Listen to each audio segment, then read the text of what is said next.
Hi, everyone. I'm Dr. Nancia Leath, and I am with Raw Stories. I'm very excited today about the two guests I have. I know you've been wondering, why in the world are we having it on Monday and not Tuesday? Well, we have a wonderful surprise for you. And even as we do this, I'm excited about introducing wonderful Allison.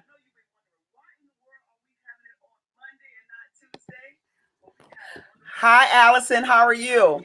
I'm doing wonderful. How are you, Dr. Leath? I am so excited. Please tell us a little bit about yourself. Okay, I will be glad to do that. My name is Allison or Allie West.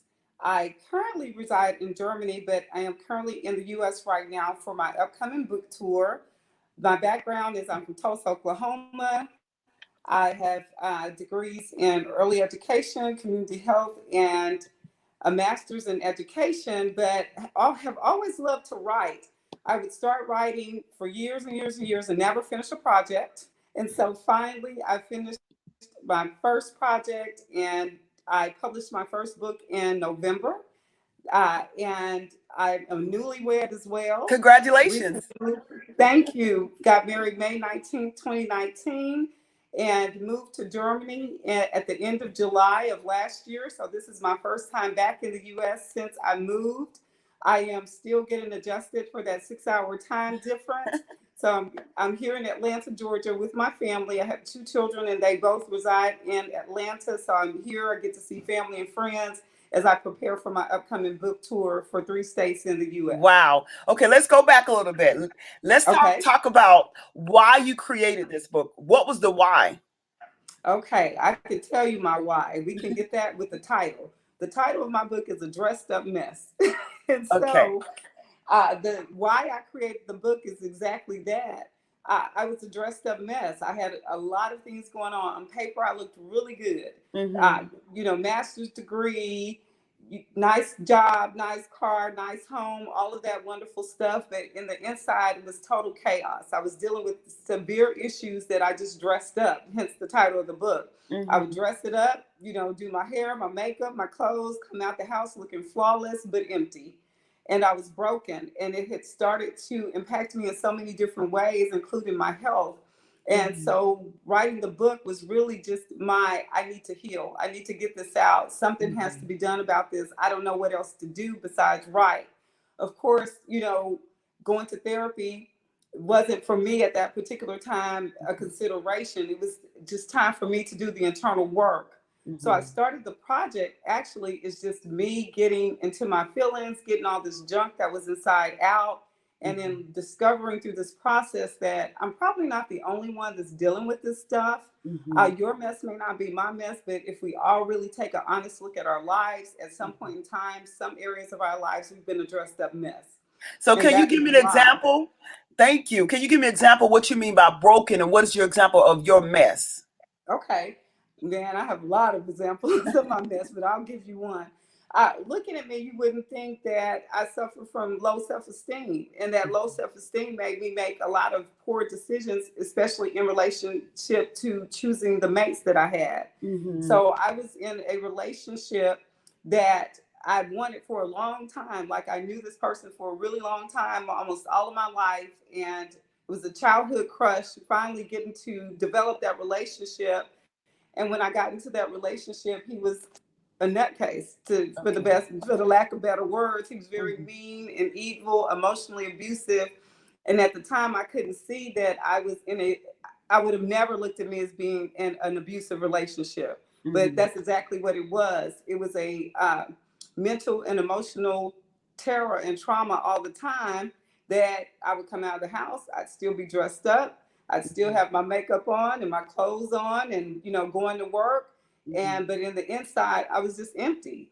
So Hmm. sometimes people are carrying these weights around with them and we would never be able to tell because they dress it up in so Right. many ways. And my way of dressing it up was figurative, literally and figuratively dressing everything up to make it appear that I didn't have a care in the world when I was in my household dealing with, my own personal nightmare. So basically, you knew how to professionally cover up what was happening in your lives. So no one would really Absolutely. know what was going on based on how you looked. That's what you're saying. Absolutely. I would carry it and carry it well, and you wouldn't think a thing was going on. And in the inside, I was fragile, broken, Mm. everything, just empty in the inside.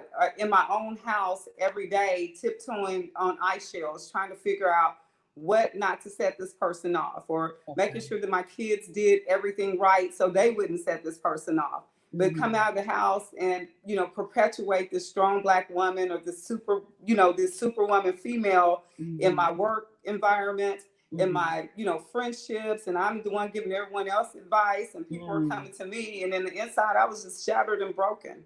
Wow. And what helped you get to the place to be transparent and be vulnerable? Well, again, that's a wonderful question. And again, it was just at some point in time, it started to play out in my health, and Mhm. really figuring out, what's happening with me. It was weight gain. I was like a biscuit away from 200 pounds. Mhm. So, the weight. There were Mhm. other things that were happening with me in terms of I developed fibroids, and really trying to figure out what was going on with me.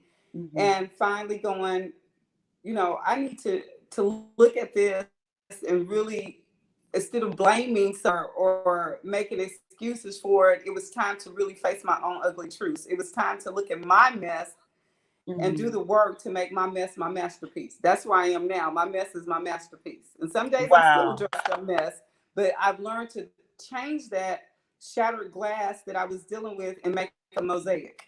I love it. I love how you said I was able to make my mess, or address my mess and not projecting on another person. And that's good. Exactly. If someone is listening to you, because most people like to project on outside sources, or this person did this, or this Absolutely. person wasn't my support, or I didn't have that, even though the man or your ex was causing the trauma, or one of the reasons why you was around that form of trauma, you still accept it as though it's your mess. How did you get to that place? It took me a long time, and I Mhm. didn't do it within that relationship. It was still for a lot of years in that relationship. Even after the relationship ended, I never uttered a word to anyone, family or friends, what I had experienced. Mm. Literally in 2019 and 2000, 2020 is when friends and family are discovering the mess. They're discovering it through the book. I never said anything to anyone. I Mhm. just finally got to the point where I felt like it's my life or his life, and I wouldn't do Mhm. well in jail. Okay. That wouldn't work. Got it. And but I had children to protect, so I had to get away from it. And I did blame him for a lot of years. And then one day, it was just honestly, I was in a bout of depression, and I Okay. literally, I'm not even kidding, was rolling around on the floor in my closet. No, that's good. No, this is good. And Yes. I You're was not the only like, one in your closet. This is good. People need to hear this. This is yes, I was good. literally rolling around the floor in my closet, and telling God, "You hate me. You absolutely hate me." Nothing that I found a list of prayers. This is really that aha moment, or that change moment. I had Mhm. found a list of prayers that I had written 7 years ago, and not one of the prayers had been answered. So I was Wow. angry, and I was Got mad, and I blamed God. And I was finding that outward blame Mhm. for none of these things coming to pass. And I'm like, I go to church, I tithe, I'm on this committee, I do this and do this, and you hate me, God. You never do anything for me. And Mhm. in my head, it was an audible voice saying, "Get up." Mm. And the reason you don't have these things is because you're a mess. You're just a dressed up mess. You want all these things to come to pass, but you're not doing the work for yourself. And Mm. that was like, wait a minute, that was offensive. Why would you say that? For me, That's I'm a good. mess. What do you mean? That's Mhm. really offensive, God. But that was really my turning point. Like, I'm a mess, and this is not anybody else's fault but mine. Mm. These are decisions that I made to Mhm. lead to these consequences. And so, Mhm. in that space, I had to decide it's time to do the work. And when I started doing the work, I'm going to be really honest. Some of the stuff I was like, I'm still a mess. I ain't working on that. I'm not trying to You deal like it's with too. that issue. I'm gonna still be a mess over here, but these ones I'm gonna work with. But this one over here, I'm good. I don't ever Mhm. want to deal with that. And Mhm. and one of those was forgiveness, because that Mm. blame game again. I wanted Yes. to continue to blame everyone else or some particular person for the issue. And so when Creator kept saying, you have to forgive the people Mhm. who wronged you, I was like, not doing it. Mm-hmm. And so, but I started the little work on little bitty parts, and then it eventually led up to bigger work for bigger parts. Wow. When you was able to forgive, did you feel like a release or weight? Not initially. Not initially. I, That's I good. struggled with forgiveness for a long time. And Mm-hmm. I was like, that's crazy. I didn't have anything to do with these people and their decisions to look, to do this to me, to create this Right. chaos. And then it was the realization that took me that most of the people that you're angry with or not forgiving, they're not thinking about you. They're going on about their lives. They can care less Mm-hmm. about you being angry. Like nobody gives a darn about you still being mad and Mm-hmm. you still being upset about a situation that they probably don't even remember some of it, Mm-hmm. or if they do remember, you're not on their radar, you're not top of mind. And Mm-hmm. so it took that hard, in your face, like, okay, you, in order for you to heal, it's not about them. In order Mm-hmm. for me to heal, I had to forgive those people. And so it Got started with, the small things. I remember one day I was driving in my car, I was mad at my sister for something, who knows, and Creator kept saying, forgiveness. And it. I'm like, nope, not doing it. I'll Mm-hmm. be still a mess on that part. And so I was coming from the gym and I was driving the car and it was just almost like it turned on its own to go to her house.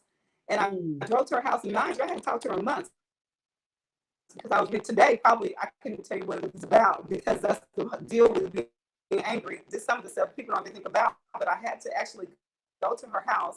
She hadn't seen me in months, and I went, knocked on the door, and I was like, I know I haven't been over, but I need to talk to you. Come on, let's sit down. And then I go, and what are you talking about? And I was like, well, I forgive you for the things you did to me. And she's kind of looking at me like, whatever. And so I had to express to her that here's the things that you did, and this is how I felt about them, and I'm releasing you and releasing me from those things. If there's anything that you need that I've done, let's talk about it so that you can release me, for your good for those things. And that was the start of my forgiveness journey. Wow. Congratulations. Because when Thank you you. It able was a to lot of work. forgive and get to that place, that is like, to be honest with you, that's one of the steps in order for you to move forward.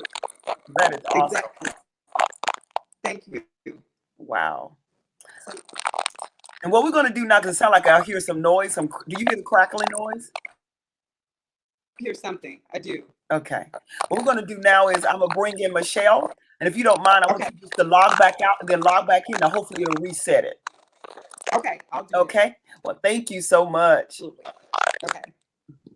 Well, that is amazing. Just even hearing Allison's story and talking about the idea of she was able to identify her mess and take a responsibility of her mess is one of the main things in order for us to move forward, as well as forgiving others around us. And we're going to bring her back after she reset her phone or her laptop and make sure it's clear for you so you can honestly hear it. And so the next person we're going to bring in is Michelle. Michelle is a life coach. And she's going to tell you more about being a life coach and why she decided to become a life coach. So let's welcome Michelle. Hi, Michelle. How are you? Hello, Dr. Leath. How are you? I am great. I am so thankful that you decided to come and join us today on this beautiful Monday night. And I'd like everyone. It's Oh, an it's an honor. honor. Thank you. Thank you. So tell us a little about yourself, please. Well, I am a mother. I am a wife. And my husband and I, we have a blended family of 6 children. The Wow. oldest range from 27 and the youngest is 15, turning 16. We have a grandson. He's 5 years old. And I am a certified life coach, and I'm the owner of You Belong Life Coaching Services, LLC. 1 year, we will be celebrating You Belong Life Coaching Services next month. I'm so excited. So many doors have been opened during this process that it was overwhelming, but I am so excited. I am a minister, associate minister at my church. My pastor is Reverend Dr. Christopher Allen Bullock of the Canaan Baptist Church in Delaware. And together, my husband and I, we do outreach ministry. And also, I am the host or lead of the Women of Love and Faith Ministries.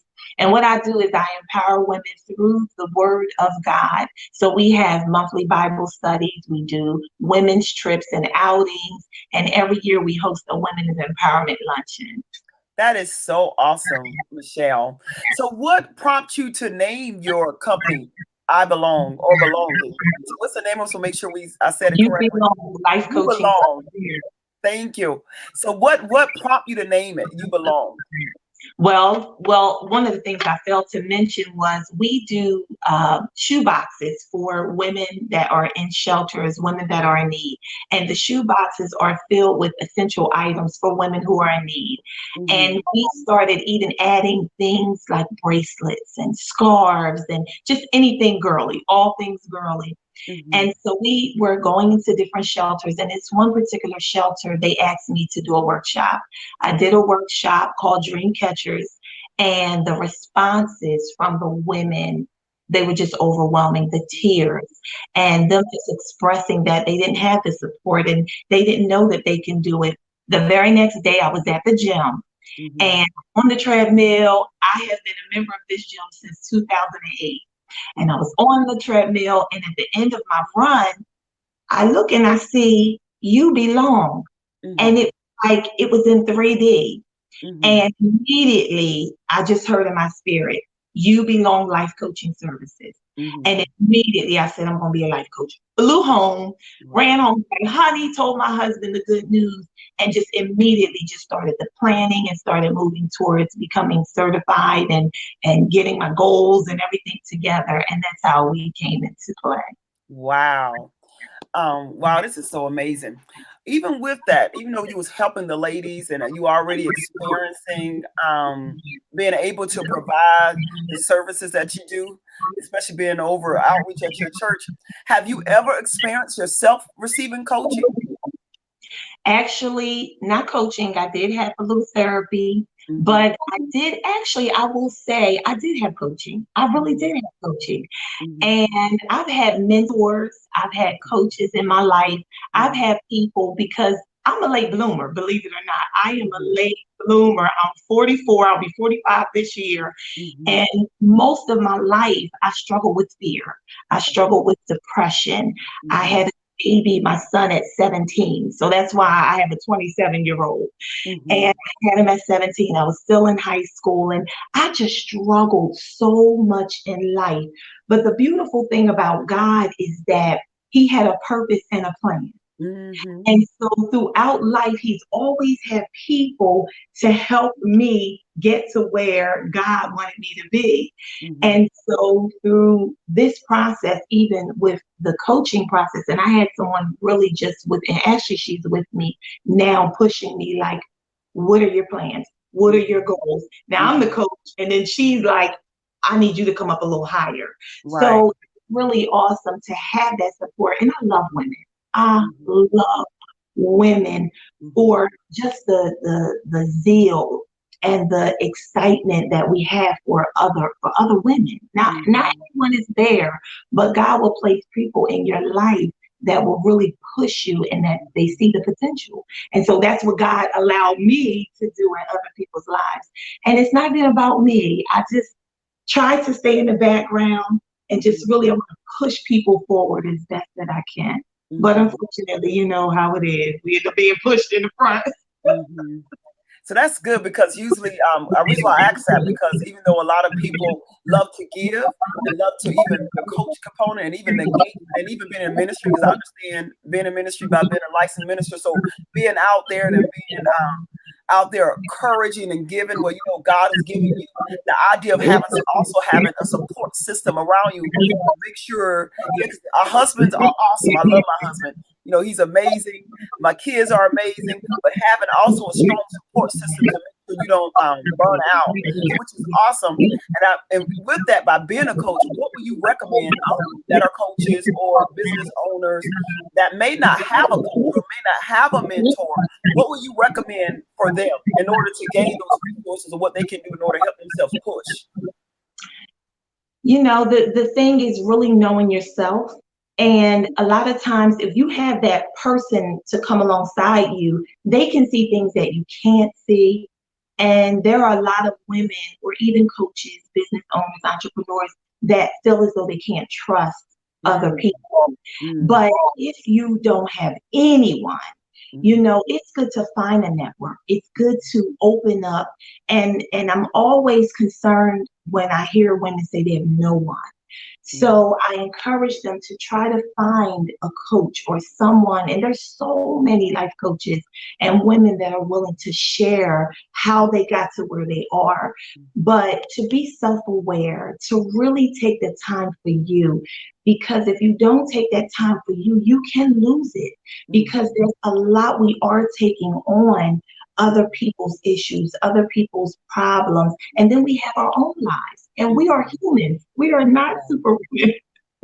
So you really need someone to be there for you. I do have a great support system. My mother is still here. My mother is amazing support to me. She is phenomenal. And my sisters. And then I have a best friend. We've been friends forever.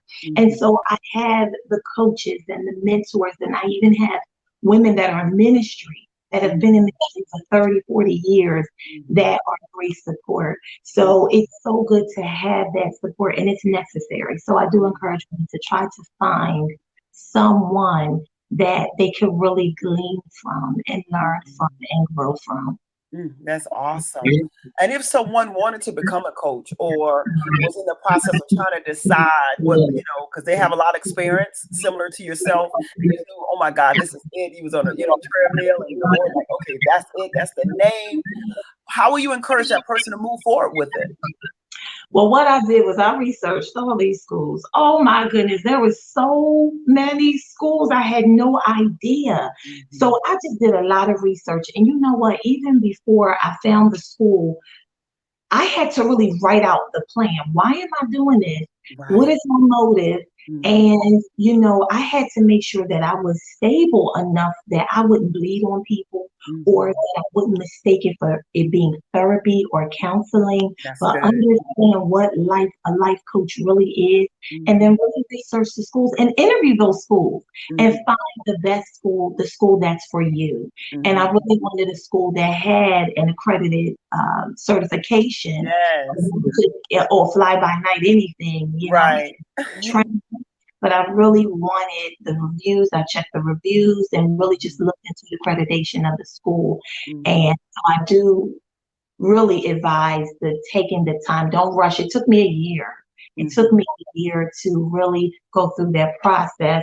And before I even launched, I wanted to make sure that everything was done the right way, in decency and in order.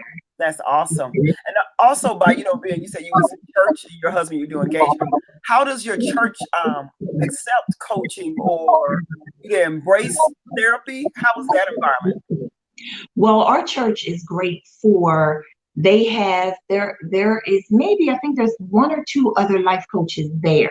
They have a business network.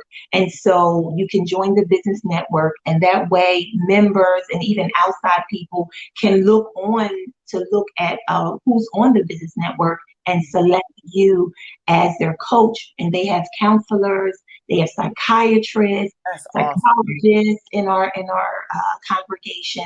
And so our pastor is big on the mental health. We have all types of outreach programs. And that's one of the reasons why I am there, because our pastor really is passionate for the well-being of the body of Christ, and for those who don't even know God, but anyone who needs help. That is awesome, because I know you say you are a minister, associate minister there at your church. So ministers that are listening, or preachers or pastors that are listening to this conversation right now, how will you encourage them to implement that in their church? Because there's a lot of different churches that may not even understand the importance of coaching or even therapy, or having a psychiatrist or psychologist having that involved. How will you encourage them, or what will you say to encourage them? What they could do, if their church is not active, or they don't have any type of counseling program or coaching program, they could prepare a proposal. I would say, do your research, prepare a proposal, make sure it's solid, have someone take a look at it, and then present it to your pastor. And, just really talk to your pastor about the importance of this, because it really is. There are so many people. I was one. I sat in church. I sat in church and I would just sit there. I didn't really feel the spirit. I didn't know what my purpose was. I was not involved in ministry. I didn't do anything. I just came because I grew up in church. And I knew that I had to go back to the church because I spent years outside of the church. But when I discovered my purpose and when I had that relationship with God and He just revealed so much to me, it was just so empowering for me. And I always tell people, anybody that knows me, with everything in me until my last breath in my dying day, this is what I'm called to do. Wow. To help people to know their purpose, because that's your fulfillment. You have gifts, you have talents, and you have purpose, and you belong.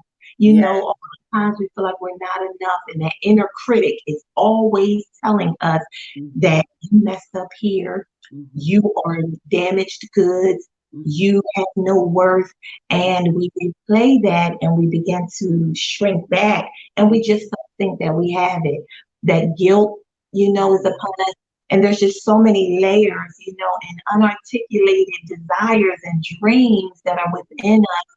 And it's so necessary that our churches, we have such a great impact in our communities, and that pastors and leadership will get on board and really, really move that mission forward to make sure that we all are living that abundant life and understand the word of God, as well as the psychological piece, and also understanding the purpose that we all have. Wow. Thank you so much, Michelle. Thank you so much. That was very good. And the listeners that are listening, even women who thrive, how will you encourage the women today? You know what, ladies, let me tell you, I often cry. I'm a crybaby because I never thought that I would be where I am today. And the amazing thing is that I have not even fully tapped in all that God wants me to do. If you just would connect with someone, sometimes you may be at a place where you have these barriers, you don't know what to do, you don't know who to talk to, but to really step out of your comfort zone, you have it within you. And in today's times, there's so much around us, but I want you to stay focused and to make the sacrifice and be disciplined. And I always tell people it starts with a decision. Make that decision to be the best you possible. And then make that commitment. And that commitment is a powerful thing, but it's going to take the discipline. And discipline is a hurtful, feels painful, but you will reap a harvest of blessings, a harvest of success if you stick with it. But do not fear, not fear, not fear, not. You can do it. Don't give up.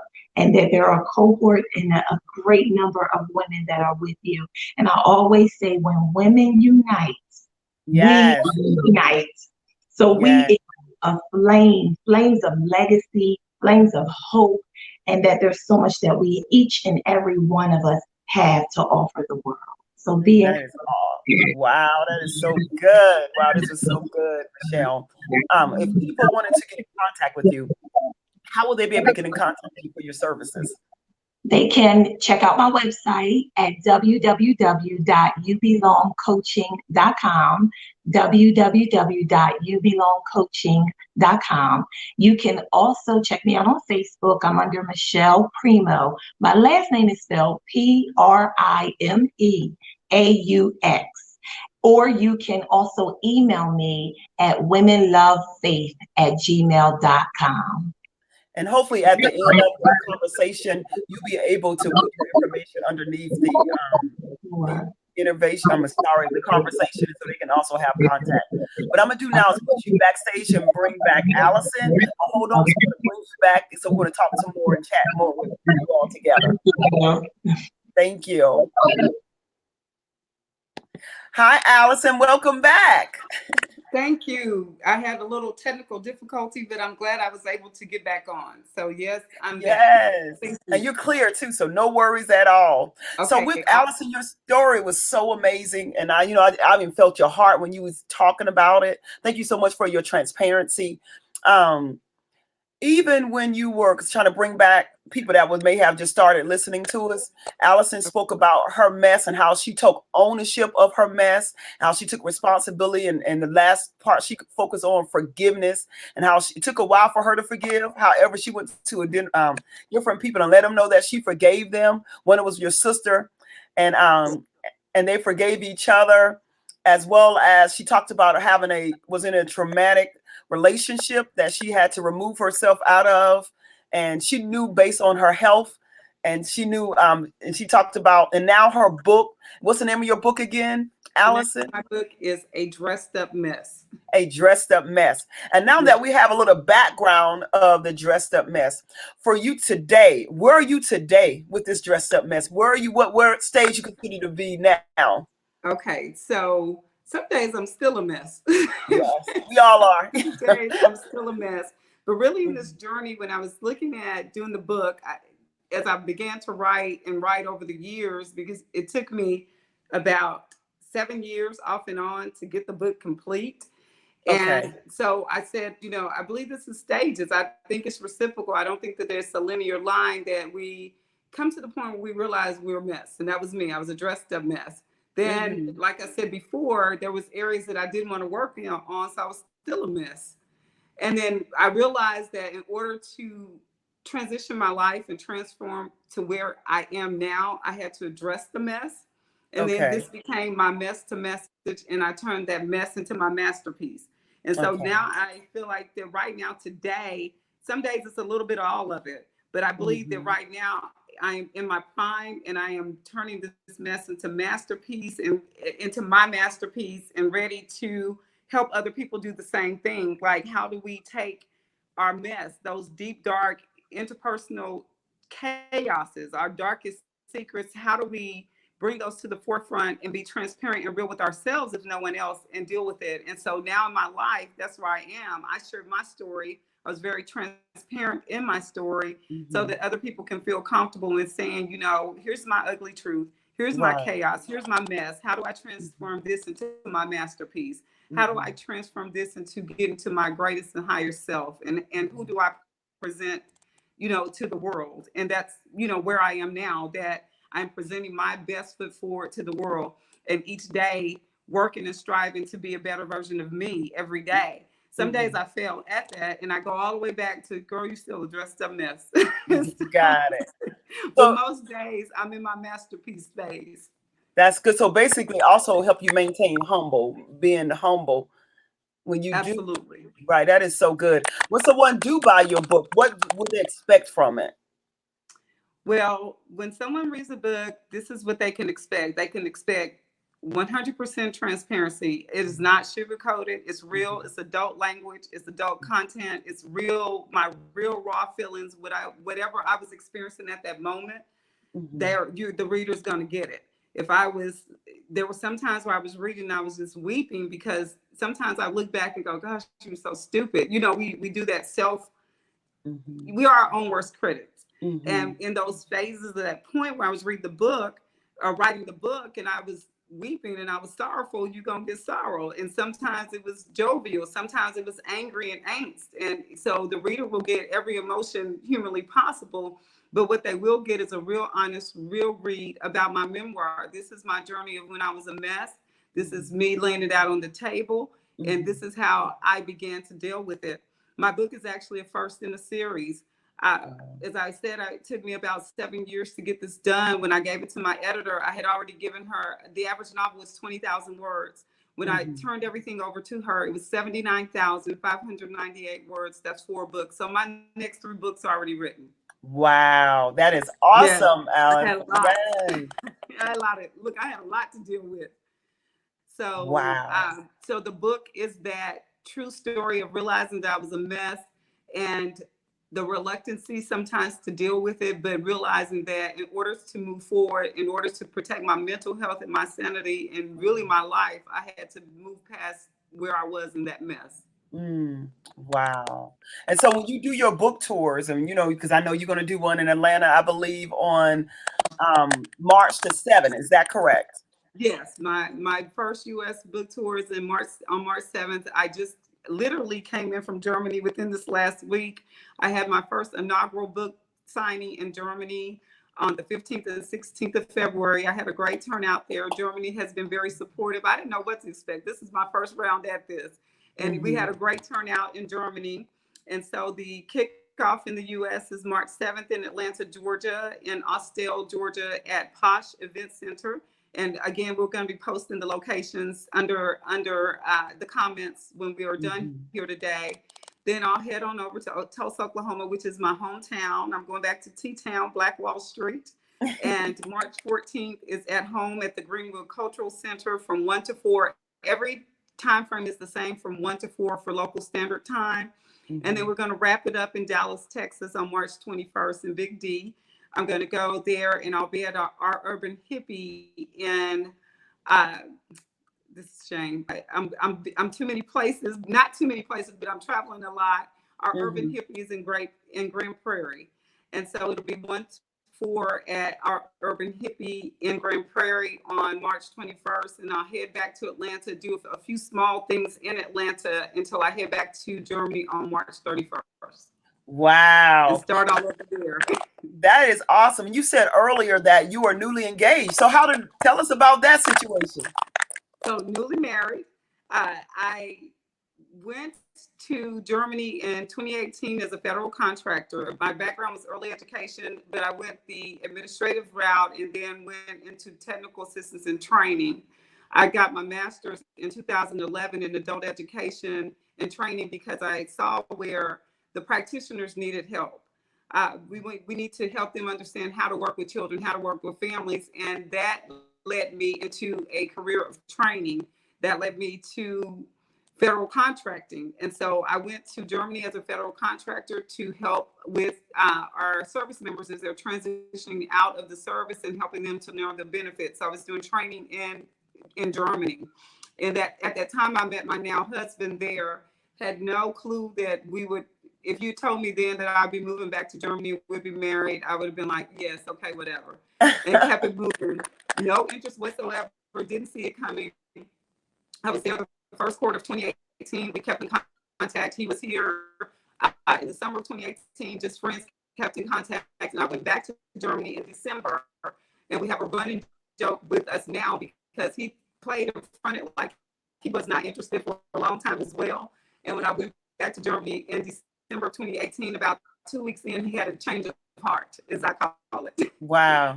And he had a different interest. And I'm going, wait a minute, how did I see that? So we cracked jokes about my blonde hair. I was like, you set me up. And I was too blonde to see it. So needless to say, in May of 2019, we got married here in Atlanta, Georgia area in Douglasville. And I moved to Germany to join him on July 31st of 2019. So I've been in Germany about 8 months now. Wow, congratulations. That is so awesome. So what we're going to do now is bring Michelle back in. Hi, Michelle. How are you? Good.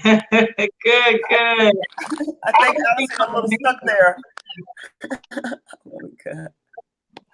All right, what we're going to do now is answer some of the questions that we had here in the comments. Let's see here. We had someone say, "Ooh, oh, good." And let's see here. Great answer. I'm not sure what that was for. I'm gonna let her get herself together. But she's still trying to get together with her mic. And awesome. Okay. Thank you so much, Mother Miriam, for listening. Okay. Oh, hot mess. She's talking about Allison.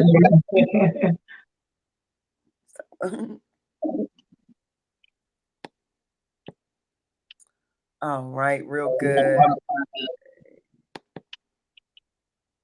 Good evening. Let's see here. Good evening, Donna, young president. Yes.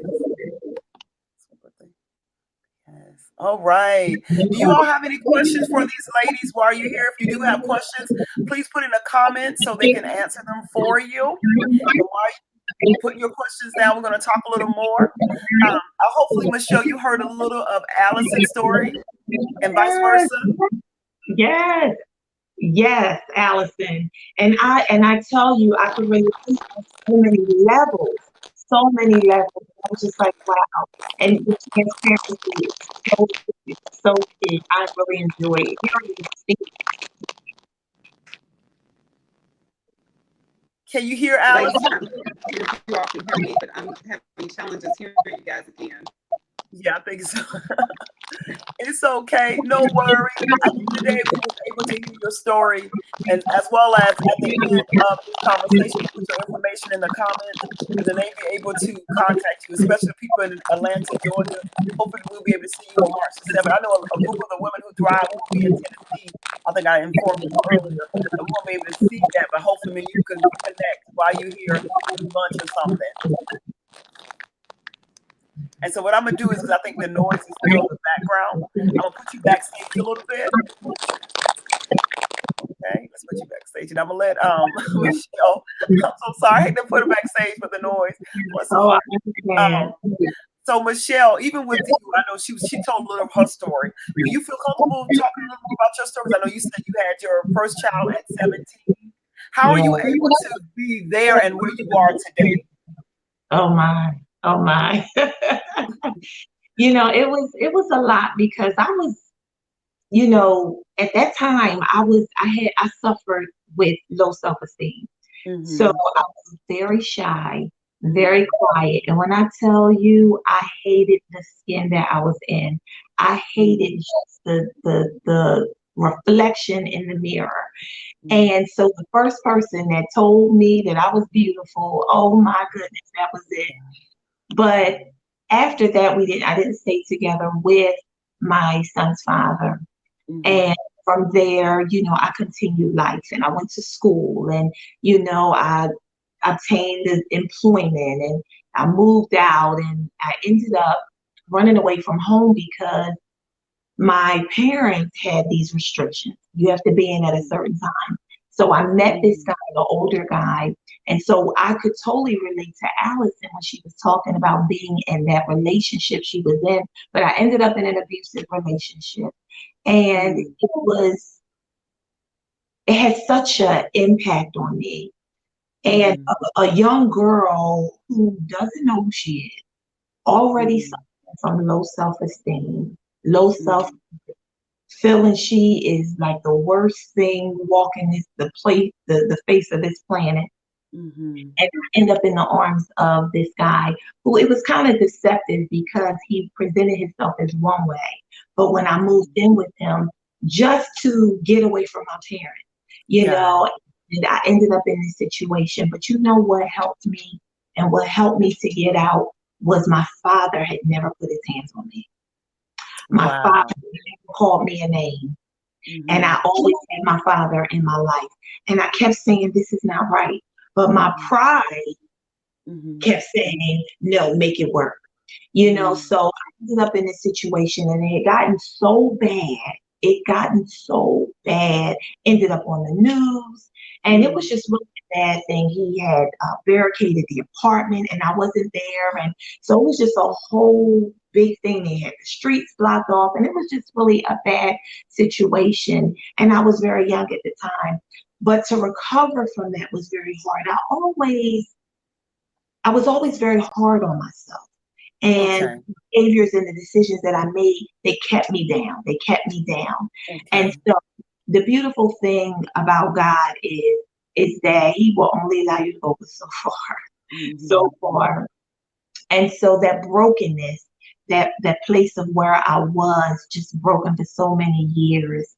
But Mm-hmm. when I found out who I was, my identity, understanding that I was fearfully and wonderfully made, that Mm-hmm. learning who I was in Christ Jesus, and understanding that there was a purpose and a plan. When I tell you, I just Mm-hmm. began to grow and really being a part, like I said, of women's circle and changing my circles as well. And That's just right. really attaching myself to women who understood what I had been through.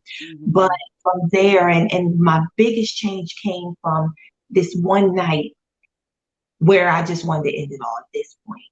And I just couldn't take it. And I wrote this letter to my children, and I shared this story with them. And I wrote this letter to my children. And at this point, I was like, this is it. And I had this whole plan of what I was going to do. And in my bedroom, there's a bathroom that's separate from the children and the rest of the house. So I went to go in that bathroom, like to take one last look at myself. And I was angry at God. And when Allison was saying all she was saying, I was like, yes, but just angry at God and blaming God. And why did you create me? Like, why? Why? What is the purpose? What is my purpose? Why am I here? And I was like, this is it. And it was as if I was going to get back at God, just the ignorance and not knowing who he was. And I'm going to get back at everyone who didn't see me to help me, you know? And so that very day, as I went to the bathroom, I felt that, and I just felt like a covering, like it just felt like a covering, like a sheet was being put over me. And it wasn't anything spooky for the viewers, you know, but it was just this moment. And I heard, Michelle, I love you and I'll never leave you. Just an inner voice. Michelle, I love you and I'll never leave you. And I just burst into tears and I cried, I want to live. I want to live. I want to live. And from that moment, that was when the transformation just changed and God to move. And when I tell you he moved exponentially, he moved exponentially. So it's a long story and a long journey from brokenness to wholeness, but it was necessary. I wouldn't change a thing. I wouldn't take anything back. And it made me who I am.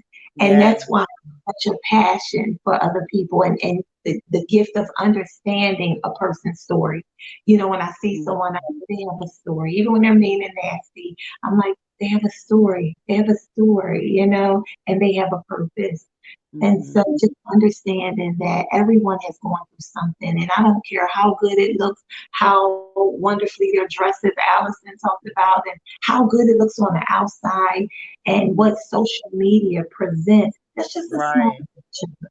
Behind closed doors, we're all dealing with different issues and different things, like learning how to navigate through this journey called life. And learning how to grow and have that personal growth and development, and that faith in God has truly been everything that I needed to continue to grow. And I'm nowhere near there yet, but I'm growing every day and trying every day. And the good thing is now you say you're married now. So how long have you been married now? I've been married for 6 years in June.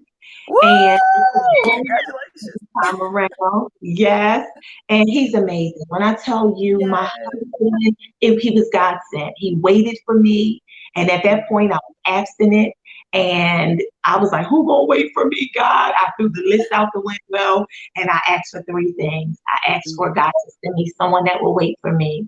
I asked him to send me a best friend, and I asked him to send someone who loved him more than I did. I said, I want God to send somebody love you more than I do.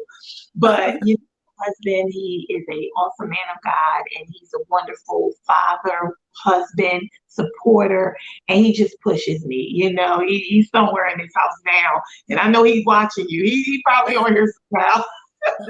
And he's a wonderful support. He's gentle, humble, and really my best friend. That is awesome. And I love how you and Allison, I see redemption, both of you with the redemption. Yes, which is awesome how, you started one way, and even through the torment, even through different situations, God prepare you for your spouse today so you can, be who God called you to be. And I love the idea that you both do a ministry together as a team. So that is awesome. That is so good. Wow, I love it. So just hearing both of their stories, even Allison's story as well as hearing Michelle's story. Hi, Allison. She's back with us. Hearing both their stories, and now Allison is married. What you say, Alice? Oh, I think the mic is off again. Let's see. Okay. I think your mic is off.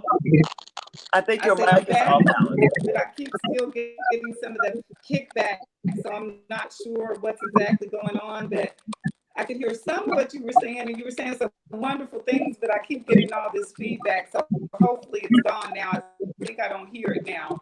So I Well, we're happy you back. We're happy you I'm back, and happy we're to be talking back. about how both of you, even though you went through some torment with relationship wise, and now you with the men that you feel like you called to have in your life, Absolutely.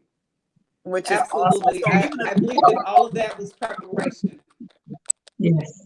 yeah, Yeah, when I look back over it, it's not something I go through again. That I, you know how sometimes people say I would do it all over again. I totally would not. I would not go through all that stuff again. But I'm grateful for the experiences because it did prepare me, you know, to do the internal work. I had a lot of internal work to do, and so that those experiences made me prepare for what Creator had for me. It's now helped my relationship change with my children because, you know, as a result of some of those choices, it impacted my relationship with my children.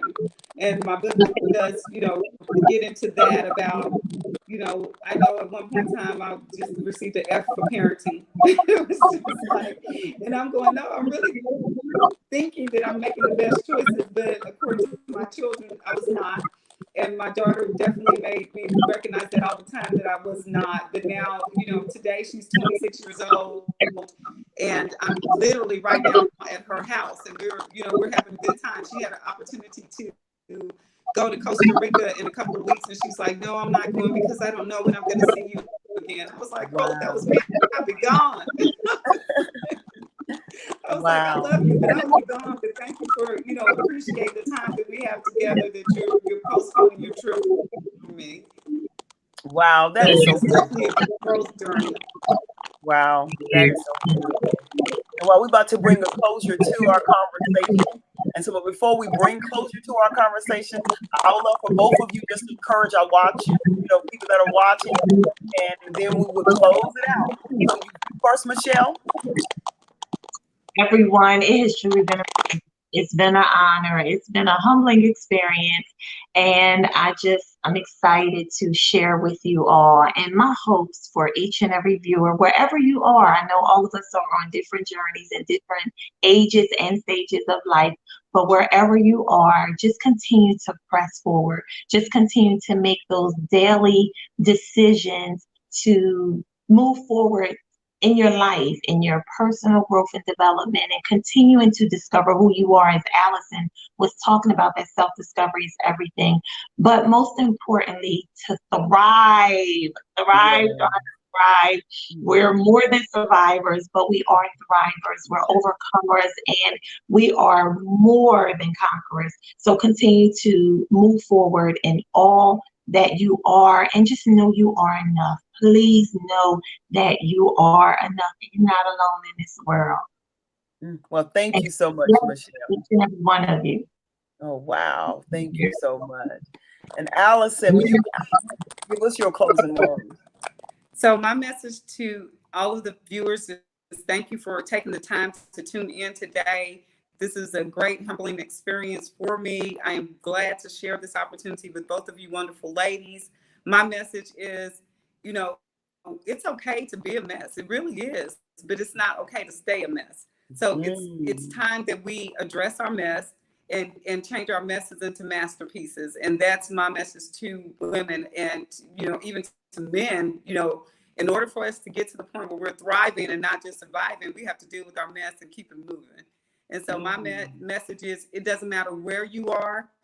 Each day, be grateful for something. I remember there was a point in time I was so depressed. I was just like, God, thank you for my fingernails. Thank you. I Mhm. couldn't think of anything else to be grateful for. But no Right. matter where you are in your life, you know, find that light, find that hope, find a reason to be grateful, and, you know, get to the point where we can just be transparent in our journey and address our mess and make our mess a masterpiece. We all are masterpieces. Wow, wow. That was so beautiful. Thank you, ladies. Thank you, ladies, so much for taking the time to be a part of Raw Stories, as well as Women Who Thrive, because both of you are true examples of women who thriving and not just surviving. So it's an honor to have you both, and thank you for using your story, using your testimony to help another person thrive. And now, as we bring closure to our wonderful connection and our conversation. I'm encouraging you to get your manual, Women Who Thrive manual. This manual is help you connect with women.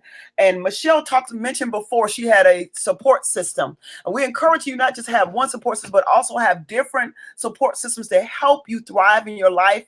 And we're doing our best to help you do one-on-one, face-to-face groups, no more than 12. So you can talk about your situations and different titles in the book that you're going to talk together. It's not going to be a support group or anything like that. It's going to be activities, fun activities that would allow you to talk about true friendships, your truth, life lists, your commitment, leadership development, identity, your story, lift up, seek to understand, accepting the difference, forgiveness party, as well as I belong. So it's amazing the different components that they spoke on today.